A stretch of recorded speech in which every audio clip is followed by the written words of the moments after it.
नमस्कार, स्वागत है आपका सत्ता से जनता तक में।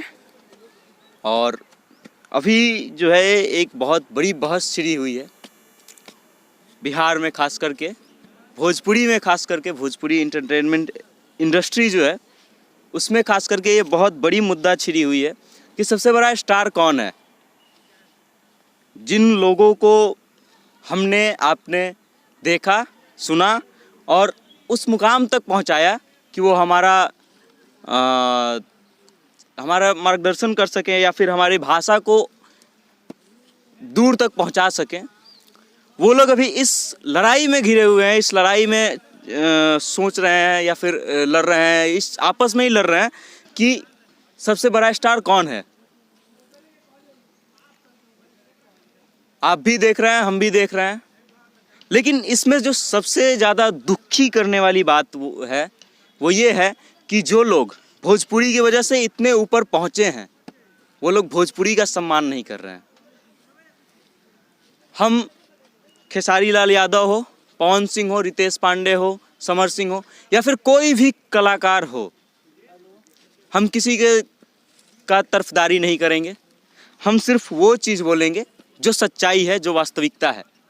हमने जो है उनको शीर्ष पे पहुंचाया ताकि हमारे भोजपुरी भाषा को एक सही मकाम मिल सके। हमारे भोजपुरी भाषा का जो इंटरटेनमेंट इंडस्ट्री है, मनोरंजन इंडस्ट्री है, वो उस मकाम तक पहुँचे जहां आज साउथ की इंडस्ट्री है, हिंदी की इंडस्ट्री है, हॉलीवुड की है। लेकिन ये लोग वो डिज़र्व नहीं करते हैं, क्योंकि ये उस जगह पे जा कर के भी आपस में जब झगड़ रहे हैं कि मैं बड़ा हूँ या आप बड़े हैं, वो अपना बड़ाई कर रहे हैं। लेकिन उसके कारण जो भोजपुरी की हिनाई हो रही है, उसके बारे में कोई बात नहीं कर रहा है। हम बात करेंगे भिखारी ठाकुर जी के, शारदा सिन्हा जी का, भरत शर्मा जी का। ये लोग वो लोग हैं, और विशेष रूप से जोड़ना चाहूँगा रवि किशन जी, मनोज तिवारी जी। ये लोग वो लोग हैं जो भोजपुरी को इस मकाम तक लाए हैं कि जब कोई नहीं जान रहा था, उस समय भी लोग इस चीज़ को सुन रहे थे। और मतलब अभी जो लोग जान रहे हैं, इस मकाम तक लाने वाले ये लोग थे। लेकिन वो जब तक रहे तब तक कभी ये लड़ाई नहीं छिड़ी। और आजकल के जो तथाकथित सुपरस्टार हैं, पावर स्टार हैं और कौन कौन से स्टार हैं, वो लोग जब से इस मकाम पे आए हैं तब से भोजपुरी जो है दिन पर दिन गिरती जा रही है। जो लोग भोजपुरी में अश्लीलता परोस रहे हैं, अपनी फिल्मों में अश्लीलता परोस रहे हैं, अपने गीतों में अश्लीलता परोस रहे हैं, और उसके बाद ये दम भर रहे हैं कि भोजपुरी हमसे है, उनको ये सोचना चाहिए कि भोजपुरी उनसे नहीं है, वो भोजपुरी से हैं। जिसके दम पर आज वो फॉर्च्यूनर पे, रेंज रोवर पे और अन्य तमाम चीज़ों का उपभोग कर रहे हैं, जो अमीर जीवन शैली गुजार रहे हैं, उनको ये चीज़ समझना चाहिए कि जिस चीज़ से ये आया है, जिस भाषा से आया है, उस भाषा का सम्मान कैसे हो। लेकिन वो लोग ये नहीं समझ रहे हैं और लगातार ये जंग जारी है और भी लोग जुड़ते जा रहे हैं, स्टारकास्ट जुड़ रहे हैं। लेकिन किसी का मुद्दा ये नहीं है उसमें कि भाषा हमारी सही हो, हमारी भाषा को सही किया जाए। इसीलिए हम अपने माध्यम से आज ये मुद्दा उठा रहे हैं कि हमारा मुख्य उद्देश्य इस लड़ाई में कूदने का है कि हमारी जो भोजपुरी भाषा है वो सही हो। हम किसी भी स्टार का सपोर्ट तो छोड़िए, हम विरोध कर रहे हैं। ऐसे हर स्टार का विरोध कर रहे हैं जो भोजपुरी में अश्लीलता परोसते हैं और जो भोजपुरी को बदनाम कर रहे हैं, बर्बाद कर रहे हैं। हम ऐसे हर स्टार का विरोध कर रहे हैं। आप दर्शक हैं, आपको ये निर्णय लेना है कि किस व्यक्ति का साथ देना है, किस व्यक्ति का नहीं देना है। आपको अपनी भोजपुरी को बचाना है तो हमसे जुड़िए। बाकी हम जो है इस चीज़ को लेकर के कुछ लोगों से चर्चा करेंगे, कुछ लोगों से बात करेंगे, जानेंगे कि वो क्या सोचते हैं इस चीज़ को लेकर के, और भोजपुरी को उत्तम बनाने के लिए बनाने के बारे में उनका विचार क्या है। आइए कुछ लोगों से जुड़ते हैं। नमस्कार भैया। नमस्कार। ये बताइए कि आप भोजपुरी वासी हैं? जी बिल्कुल। हाँ, तो मतलब हम लोग हिंदी में बात करें या भोजपुरी में ही करें हमने क्या? मेरे लिए कंफर्टेबल है, भोजपुरी में भी बात कर सकते हैं, हिंदी में भी बात कर सकते तो हैं। मैं विशेष रूप से, चूंकि हम लोग जो है भोजपुरी को बचाने का मुहिम चला रहे हैं या फिर भोजपुरी को साफ सुथरा करने का वो कर रहे हैं, तो मैं चाहता हूँ कि हम लोग भोजपुरी में ही बात करें। तो ये बताएं सबसे पहले रहुआ कि अभी का चल रहा बा, तो रहुआ जानकारी हुई सोशल मीडिया के अब माध्यम देखिए, से। अब भोजपुरी के जितना सेलिब्रिटी लोग बा, लोग किन्हू के ऐसा अपन पकड़ नहीं के बनैले लोग कि लोग उनका के इंस्पिरेशन मान के चले, तो हम इतना कोई के फॉलो ना करेला। बाकी हाँ, सोशल मीडिया के टाइम बा, रुआ चाहे ना चाहे सारा खबर हुआ पता चलते रहेला, तो हाँ तनी मनी आइडिया बा हमरा कि का चलत बाटे। दूगो बड़हन सेलिब्रिटी लोग अपना आप के सबसे बड़ साबित करे के कोशिश करता लोग। अच्छा, ये बताएं लोग कि कभी भी ये लोग के मुंह से भोजपुरी के बचावे लायक चाहे बचावे के मुहिम टाइप के कुछ शब्द सुननी रहुआ लोग? कभी ना, जहाँ तक हो सकेला अपन पूरा कोशिश करेला लोग कि कैसे भोजपुरी भाषा के बर्बाद कइल जा सके। लगातार इस चीज के बटे अश्लीलता परोसल जाला, और उस चीज के बारे में रहुआ का विचार बा? देखिए, अश्लीलता एगो एक इतना लेवल तक एकरा पहुंचा देवल गल बटे नु कि अभी मतलब भोजपुरी के नाम से ही लोग के अश्लीलता सबसे पहले दिमाग में आ जाला। अगर हुआ कोई से कहेम कि भोजपुरी, देखिए भोजपुरी में बहुत सारा ऐसा गाना बा जौन हम सुने नहीं, रहुआ सुना तो काफ़ी सारा सही गाना बा, लेकिन इतना ज़्यादा ही अश्लीलता के हाइप कर देवल गइल बनू कि एमे योगदान ये सो कॉल्ड सेलिब्रिटी लोग के बा। हम लोग तो सेलिब्रिटी नहीं है, कहे नहीं कहियो। अच्छा, एक चीज और बा रहुआ जे कहनी है कि सेलिब्रिटी लोग के योगदान बा, सेलिब्रिटी लोग सिरा से इस चीज के खारिज करेला, बोलेला कि दर्शक जो सुने के चाहता हम सुनावत नहीं।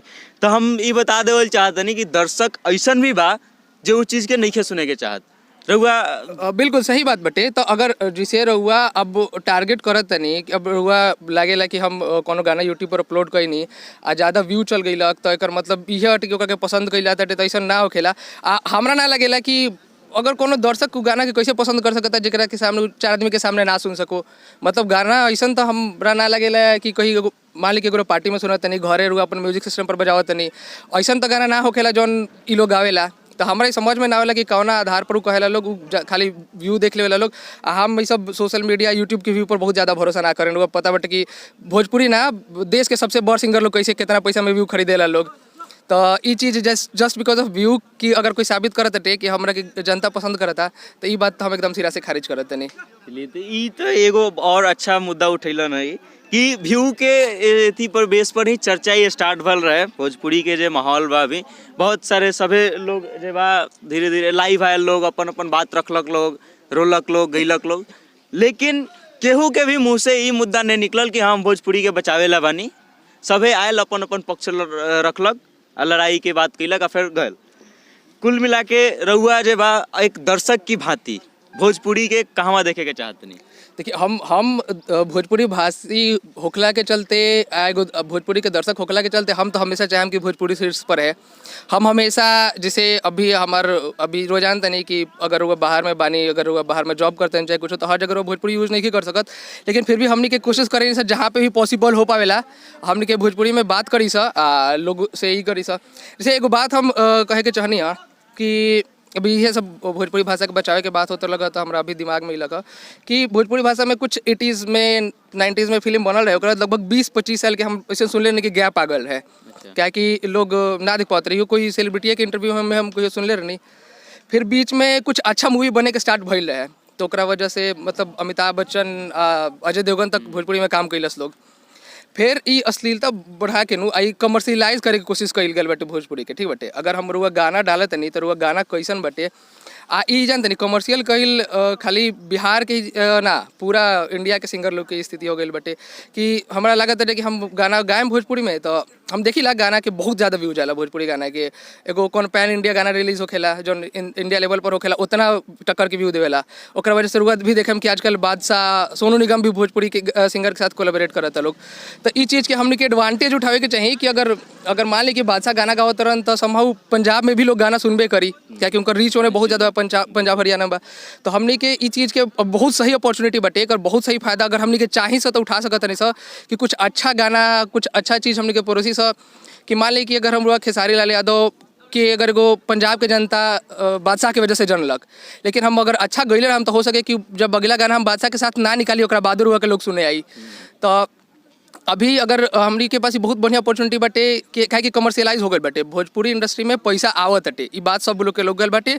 भोजपुरी के ऑडियंस बहुत बड़ बाटे, जनसंख्या जी के काफ़ी ज़्यादा बटे, यूपी बिहार के मिला ली, झारखंड भी मिला ली, तो एक वजह से अब जैसे साउथ इंडिया वाला लोग कंफर्टेबल ना होखेला नॉर्थ में, लेकिन पूरा बिहार के लोग नॉर्थ से रिलेटेड हर गाना सुनेला, पंजाबी होके, भोजपुरी होके, जौन हरियाणवी भी तनी मनी अभी चलते बटे हर जगह।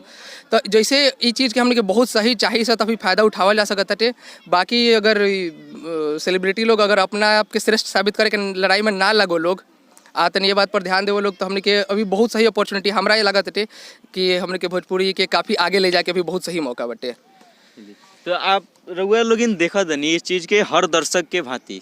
अब भाई लोग हम सभे से आग्रह करम जे कैमरा के पीछे बात से आगे आवा लोगिन, ताकि हम सभे से बात कर पाए धीरे धीरे करके आवा लोगिन। तो आप तो रउआ लोग देखा दनी कि लगातार जे बा बड़ बड़ लोग भी बाहर के इंडस्ट्री के जे बा वो भोजपुरी से जुड़ता। तो इस चीज़ के हमनी के एडवांटेज उठावे के चाहिए और इस चीज़ के लाभ उठावे के चाहिए भोजपुरी के फैलावे ला। हम बर तू बर के लड़ाई छोड़ के भोजपुरी बर के लड़ाई शुरू करे के चाहिए, ताकि हमनी के जौन भाषा बा, हिंदी भाषा होके, साउथ की भाषा होके, साउथ इंडियन लैंग्वेज जौन भी बा, तो इस सब के मुकाबले भोजपुरी भी प्रमुखता से उस जगह पर पहुँचे ये चीज़। अच्छा भाई जी ये बताइए कि जौन भोजपुरी में अभी चल रहा बा ओकरा के रुआ कितना तक सही मानत नहीं? देखिए, आपस में लड़ाई करना तो ये सबसे बड़ा बुद्धिहीन कार्य है। आपस में भोजपुरी जैसे हमनी के बानी से सब कोई के मिलजुल कर रखे चाहिए। आजकल ऐसा गाना निकलता कि घर में सुने वाला के भी साथ में बैठ के नहीं सुन सक जा। ये लोग नया नया जो सुपर स्टार चाहे कोई भी स्टार, पवन सिंह पहले के जे रहे, मनोज तिवारी रहे या रवि किशन, भरत शर्मा व्यास, वो टाइप के गाना अभी एक भी देखल जाओ तो नहीं है। अभी ऐसा गाना निकलता कि घर में अगर जो आप साथ में केहू के साथ बैठ के नहीं सुन सकत, इतना अश्लील गाना ये लोग निकालता लोग। ए पर सबसे बड़ा ये लोग की बा कि ये सब पर थोड़ा सुधार लिया लोग, अपन समाज के थोड़ा सही करो लोग, कि आगे चल के हमनी के मतलब भोजपुरी जो इंडस्ट्री बा ओकरा के आगे लोग अच्छा कहो। अपने में लड़ाई करे से कोनो फायदा नहीं है ना। हमार सबसे पहले कहल के बात बा कि जाति वाला गाना मत बनाओ लोग। जाति वाला बड़ा प्रमुख समस्या बा कि जातिवाद भी बड़ी हो गइल बा। जातिवाद बहुत हो गइल बा। एथी यादव भूमिहार हई उ सब बढ़िया नहीं खे। जब भोजपुरी भाषा के आगे बढ़ावे ला बात जाति वाला गाना ना लिख लेके चाहिए, इतना जहाँ तक ले हमार सोचवा ना। बड़ा सही मुद्दा बाटे। कोनो कलाकार से हमनी के भोजपुरी नहीं के ठीक बा, हमनी के भोजपुरी से ही लोग कलाकार लोग बा। तो कलाकार लोग के समझे के चाहिए कि हमनी के भोजपुरी के डेवलप करे के बा, ठीक बा। भोजपुरी के सही दिशा में ले जाए के बा, ना कि गलत दिशा में ले जाए के बा। जौन आजकल के कलाकार लोग बा ये भोजपुरी हमनी के जौन भाषा बा एकरा गलत दिशा में ले जाता है। तो खैर गलत दिशा में मत ले जा, अपना में झगड़ा लड़ाई ना होके के चाहिए। और अच्छा भाषा बा भोजपुरी, हमनी के जौन मातृभाषा बा सबसे खूबसूरत भाषा बा, एकरा के डेवलप करा, बस ये हम कहे के चाहते नहीं। तो रुआ देख सकत नहीं कि विभिन्न प्रकार के दर्शक लोग बाटे लोग। हो सकता है कि हमें कुछ लोग होके जेकरा अश्लील सुनत होके, लेकिन उ भी जे बा ई चीज़ कहता चाहे ई चीज़ कह रहा बा कि ओकरा अच्छा गाना चाहिए, अच्छा चीज़ चाहिए, ताकि समाज के विकास हो सके, भोजपुरी भाषा के विकास हो सके। ऐसा नहीं होके कि भोजपुरी जे बा एक दायरा में सिमट के रह जाए और ओकरा से ऊपर नहीं उठ पावे। हम चाहतनी एक, हम भी चूँकि भोजपुरी भाषी बानी, ऐसे हम चाहतनी कि भोजपुरी भाषा के जौन भी गाना आवे, फिल्म आवे, वो साउथ इंडस्ट्री फिल्म के टक्कर में होके, हिंदी फिल्म के टक्कर में होके, क्योंकि दर्शक बहुत बड़ा बा और हर प्लेटफॉर्म पे भारी मात्रा के दर्शक बाटे लोग, भारी दर्शक बा लोग। तो हमनी के मकसद ये बा कि भोजपुरी बचे, हम बर तू बर के लड़ाई ख़त्म होके भोजपुरी बर के लड़ाई शुरू होके, और हम अपने माध्यम से ही मुहिम छेड़ रहल बानी कि आज से भोजपुरी बर रही। हम भी भोजपुरी से बानी और जितना बड़का स्टार बा लोग सब है भोजपुरी के बदौलत बा लोग। एक और भाई बारन इनका से बतियात नहीं का, ये सबसे पहले रुआ ये बताएं कि भोजपुरी गाना सुने नहीं रुआ? जी बिल्कुल। कौन टाइप के गाना सुने नहीं? जौन पारिवारिक होके जकरा के सब लोग एक साथ बैठ के सुन सके, पारिवारिक गाना ही सुने नहीं नु जी। अच्छा ये बताएं कि एक दर्शक की भांति भोजपुरी के कहाँ देखे के चाहती रुआ? चाहे जेकरा से पूछ ली रउरा रउरा नज़र में जे भी अच्छा हो के ओकरा से पूछ सकता नहीं कि भाई अपना मातृभाषा लोग बोलेला हिंदी भोजपुरी, हम भोजपुरी बानी तो जेनविन बोले कि हाँ हमार मातृभाषा भोजपुरी बाटे, हम कहीं भी बोले से ये पीछे तो हट ना पाए। तो एगो दर्शक होके के नाते हम चाहें कि हमार भोजपुरी हमेशा शिखर पे रहे, शिखर पे रहे और एकरा ला जरूरी बाटे कि अश्लीलता मुक्त हो जाए। जी। अच्छा, भोजपुरी गाने के बात नहीं कल जाए, भोजपुरी मूवी में भी जौन बाटे ओ लेवल के नया स्टोरी लाइन आ पावता, ने ओ टाइप के मतलब परफॉर्मेंस आवता जौना हिसाब से हमनी के हिंदी तक पहुंच बनावे के या चाहे साउथ इंडस्ट्री तक पहुंच बनावे के प्रयास कल जा सके। तो अभी बहुत सुधार के जरूरत बा। तो रुआ अच्छा, ये लड़ाई के बारे में तो रुआ जानकारी हुई? देखिए बिल्कुल जानकारी बा। सोशल मीडिया एगो ऐसा भी प्लेटफॉर्म बा कि रउरा ना चाहते हुए भी सब चीज़ देखे के मिल जाता, सुने के मिल जाता। और रहल बात हमनी के भाई संगीत के माध्यम से आदमी सुनेला कोनो चीज़ इंटरटेनमेंट, तभी हमनी खातिर ये बाटे। और फेवरेट सिंगर के बाद? हमार फेवरेट सिंगर भोजपुरी में अंकुश राजा। अच्छा जी। जी। तो वो अश्लील गाना नहीं जी बिल्कुल नहीं। आप रउरा उनकर जितना गाना हमरा के कहेम रउरा के हम ऑफलाइन सुना सकतनी। उनकर गाना हमरा अभी तक उनकर बहुत पहले से बानी। हाँ, फर्स्ट टाइम उनकर एगो आए रहे अश्लील गाना, सबसे पहले का एल्बम जो हम ना सुनले रही, हमरा अच्छा ना लग रहा है। सुनले रही एक बार, अच्छा ना लगा, ओकर बाद से उनका गाना सुनल बंद कर रही। ओकर बाद से उनका अच्छा सब एगो अच्छा पारिवारिक गाना आवेला, रउरा सुन सकतनी अपना घर में बैठ के। चलिए, तो देखिए आप देख सकते हैं कि दर्शक जो भी हैं वो ऐसा जो लोग बोलते हैं, ऐसे जो भी स्टार बोलते हैं कि दर्शक सुनना चाहते हैं इसलिए हम गा रहे हैं, इसलिए हम लिख रहे हैं, तो उन लोगों के मुंह पे एक करारा तमाचा है कि हमारे भोजपुरी के दर्शक जो हैं वो भी अश्लीलता मुक्त चाहते हैं। अच्छा, ये बताएं कि रउआ फिल्म देखे नहीं भोजपुरी के? जी ना, हम एक बार ससुरा बड़ा पैसा वाला जब पिक्चर आ रहा है भोजपुरी लास्ट, वही समय देखनी है। ऐसे कि ये लोग के नीति हो गया, जानते नहीं क्या कि माल दिखी तबे बिकी। मतलब भोजपुरी मूवी में ये लोग इतना ना अश्लीलता परोस देता, और चाह के भी अपना घर परिवार के साथ नहीं बैठ के देख सकत। अच्छा, ये बताएं कि अगर बढ़िया फिल्म आवे लगल तो देख हम लोग? जी बिल्कुल, हमार मातृभाषा बाटे। अच्छा, हिंदी के फिल्म देखे नहीं? जी बिल्कुल। अगर हिंदियों पिक्चर में अश्लीलता वाला जौन पिक्चर होला, जैसे घर में हम बैठल बानी, हमार मम्मी देखा तारी बगल में बहन देखा तारी, तो अगर हमें लागेला कि भाई अब ये पिक्चर के आगे, ये सीन के आगे कुछ ई हुई अश्लील हरकत हुई, तब हम भाई टीवी बंद कर दिले। बोलिए कि मम्मी जी अब एक बाद मत देखल जाओ फिल्म, ही पिक्चर अच्छा नहीं है, फिल्म अच्छा नहीं है। इससे अच्छा बार अपन पारिवारिक सीरियल देख ली, जो देखा तनी मम्मी हमार सीरियल देख ले बेली। तो मुख्य चीज़ बा कि कोई भी व्यक्ति के औकात के ही बात लड़ाई में आयल रहे, तो मुख्य चीज़ बा कि औकात वही व्यक्ति के बर बा जे भोजपुरी के बसावेला काम करे। और ये हिसाब से देखल जाओ तो एक बड़का स्टार के अपेक्षा एक दर्शक जो भोजपुरी में अश्लीलता मुक्त चाहता, भोजपुरी के अश्लीलता मुक्त बनावे के चाहता, ओकर औकात वो स्टार से कहीं ज़्यादा बड़ बा। भले रुपया पैसा में औकात में छोट होके, लेकिन चूँकि वो अपने भाषा के बचावे के चाहता, अपने मान सम्मान के बचावे के चाहता, ऐसे ओकर औकात कहीं बड़ बा। तो हमार मुख्य उद्देश्य बा, हमनी के चैनल के मुख्य उद्देश्य बा कि भोजपुरी के जे बा बचावे के काम कल जाओ, भोजपुरी के बदनाम करे के, भोजपुरी के बर्बाद करे के काम नहीं होके। और यह मकसद के साथ हमनी के जुड़ल रहनी है सर। बाकी जे बार रुआ ऐसा वीडियो हमनी के माध्यम से देखेला मिलत रही, देखत रही हमनी के चैनल सत्ता से जनता तक। और हमनी के फेसबुक पेज के लाइक करी, हमनी के यूट्यूब चैनल के सब्सक्राइब करी और देखते रहिए सत्ता से जनता तक। कैमरा पर्सन आशीष कुमार के साथ मैं वेद प्रकाश, धन्यवाद।